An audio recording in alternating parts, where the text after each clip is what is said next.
E aí, tudo certo? Olha, hoje a gente vai botar em xeque uma ideia que, vamos combinar, quase todo mundo aceita como verdade absoluta. Aquela de que ser especialista é o único jeito de ter sucesso. Mas, e se não for bem assim? A gente vai explorar por que, nesse mundo maluco que não para de mudar, ter uma caixa de ferramentas bem cheia pode ser muito, mas muito mais útil do que ter só aquele martelo super especializado. Beleza, para começar a entender isso, vamos pegar a história de dois gigantes, dois monstros do esporte. Pensa só, de um lado, Tiger Woods. O cara era um prodígio, sabe? O caminho dele já estava traçado desde que ele era criança e mal conseguia segurar um taco de golfe. Agora, do outro lado, Roger Federer. Ele fez o caminho inverso. Jogou de tudo um pouco na infância, futebol, basquete. Foi construir uma base atlética super ampla para só depois, na adolescência, focar de vez no tênis. Duas lendas, né? Mas com duas jornadas completamente diferentes para chegar no topo. E é aí que fica a pergunta, né? A pergunta que a gente vai tentar responder aqui. Qual desses caminhos realmente leva ao sucesso nesse nosso mundo que é super complexo e totalmente imprevisível? Um senso comum vive batendo na tecla da vantagem de começar cedo, de focar. Mas será que essa mesmo a melhor aposta num jogo que não tem regras fixas? Então, para a gente entender a resposta, o primeiro passo é: vamos dar uma olhada de perto nesse caminho do especialista. Sabe, ele parece tão certinho, tão seguro, né? Uma linha reta para o sucesso. Só que ele tem umas armadilhas escondidas. E essas armadilhas estão ficando cada vez mais comuns no mundo profissional de hoje em dia. O especialista, ele brilha num tipo de lugar que a ciência chama de ambiente de aprendizagem generoso. Pensa assim, é como jogar xadrez ou golfe. Nesses lugares, as regras são super claras, elas não mudam, você pratica, pratica, pratica e fica bom. É previsível. O feedback é na hora. Você faz uma jogada errada no xadrez, perde a peça. Dá uma tacada ruim no golfe, a bola vai para o mato. Cada ação tem uma reação imediata e clara. Só que a grande maioria de nós não vive nesse mundo generoso, né? A nossa realidade é o que chamam de ambiente perverso. É um lugar onde as regras do jogo mudam o tempo todo. A gente nunca tem todas as informações e o retorno sobre uma decisão que a gente toma, puxa, pode levar anos para aparecer, se é que um dia aparece. A vida real, o trabalho real, é bagunçado, é complexo, é imprevisível. E claro, aquele mundo generoso, previsível, tinha um modelo de aprendizado que casava perfeitamente com ele. Vamos chamar de aprendizagem 1.0. Sabe aquele esquema bem tradicional, de cima para baixo? O especialista fala e todo mundo escuta e anota. A gente é só um receptor passivo de conhecimento. Funcionava super bem para um mundo que não mudava, né? O problema é que esse mundo, para quase todo mundo, simplesmente não existe mais. Tem uma história que ilustra isso perfeitamente. A história do Carlo. Ele era um bancário super interessado em aprender sobre mídias sociais, tecnologia, só que a empresa dele fez o quê? Contratou especialistas de fora. Ignorou totalmente o potencial que já tinha ali dentro de casa. Resultado? O potencial do Carlo foi para o lixo, a carreira dele estagnou e a empresa perdeu uma chance de ouro de se adaptar. Beleza, então se o modelo antigo está quebrado, qual é a saída? O que a gente faz? E a resposta, olha que interessante, não começa com aprender uma nova ferramenta ou uma nova linguagem de programação. Começa com uma mudança de mentalidade. Começa com uma abordagem pragmática.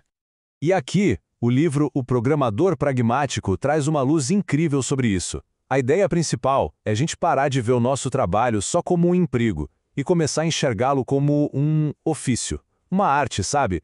Que mistura a disciplina de uma engenharia com a criatividade, com a habilidade única de cada um. E o mais legal disso são os princípios por trás dessa mentalidade. Não é só sobre escrever código, é uma filosofia de trabalho. Pega, por exemplo, o evite duplicação, o famoso princípio DRY. A ideia é simples, não se repita. Cada pedacinho de conhecimento tem que ter um lugar só, um lugar oficial no sistema. Isso é sobre ser eficiente, ser claro. Quando a gente junta todos esses princípios, a gente aprende a construir coisas que são adaptáveis, fortes e elegantes, coisas que duram. Então, o pulo do gato é exatamente essa virada de chave. É deixar de ser só mais uma peça na engrenagem da máquina e se tornar um verdadeiro artesão, alguém que ativamente molda o próprio trabalho. É sobre assumir as rédeas, sabe? Ter autonomia e responsabilidade pelo que se cria. E quando a gente assume essa postura de artesão, aí tudo muda. E isso leva a uma consequência inevitável e super importante. A gente precisa reaprender a aprender.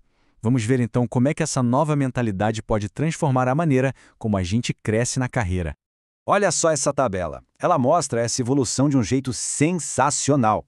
Percebe a mudança na fonte de conhecimento? A gente sai do especialista, que era o centro de tudo no 1.0 e no 2.0, e vai para a comunidade no 3.0. É uma virada total. De um modelo onde a gente só recebia informação para o modelo super dinâmico, onde todo mundo colabora. A meta, então, é chegar nessa aprendizagem 3.0. Nesse modelo, não existe mais aquela separação entre hora de aprender e hora de trabalhar. As duas coisas andam juntas, totalmente integradas. O conhecimento não é algo que a gente recebe pronto, de bandeja. É algo que a gente constrói junto com outras pessoas, enquanto rala para resolver problemas de verdade. E a base desse modelo todo é uma ideia que parece simples, mas que é extremamente poderosa. A melhor forma de aprender é compartilhando. Porque, pensa bem, quando a gente compartilha uma ideia, a gente não está só passando ela para frente. A gente está testando, está refinando e está, no fim das contas, criando algo novo junto com a galera. E é justamente essa habilidade de aprender assim de um jeito colaborativo e que se adapta que dá superpoderes para o generalista. É isso que permite que essa pessoa conecte os pontos de um jeito que muitas vezes o especialista com aquela visão super focada simplesmente não consegue enxergar. E olha, a pesquisa sobre isso é bem clara. Os especialistas podem até sair na frente, ter uma vantagem no começo, mas, no longo prazo, são os generalistas que muitas vezes encontram mais sucesso e, talvez mais importante, mais satisfação. E por quê? Porque eles experimentam mais. E nessa experimentação, eles acabam achando aquele encaixe perfeito entre as várias habilidades que eles têm e aquilo que eles realmente amam fazer. Uma coisa que quem se especializa muito cedo pode acabar perdendo. E se tudo isso ainda parece um pouco teórico demais, se liga nesse número aqui. 45. Sabe o que é isso? É a idade média dos fundadores das startups de tecnologia que mais crescem. 45. No mercado que a gente acha que é dominado por jovens gênios, os dados mostram outra coisa. A experiência ampla, aquela que a gente acumula com o tempo, muitas vezes vale mais do que começar super focado e super cedo. Bom, até agora a gente falou muito de carreira, de sucesso individual, né? Mas agora vamos dar um zoom out, vamos olhar o quadro geral. Porque esse modelo do generalista pragmático tem um impacto que vai muito além do nosso dia a dia no trabalho. Ele coloca a gente numa posição de arquitetos do futuro. E olha, essa história de arquiteto da sociedade digital pode parecer exagero, mas não é. O trabalho que um profissional de tecnologia faz hoje está moldando o mundo de um jeito tão profundo que se conecta diretamente com metas globais, tipo o Objetivo de Desenvolvimento Sustentável número 9 da ONU, que fala exatamente sobre indústria, inovação e infraestrutura.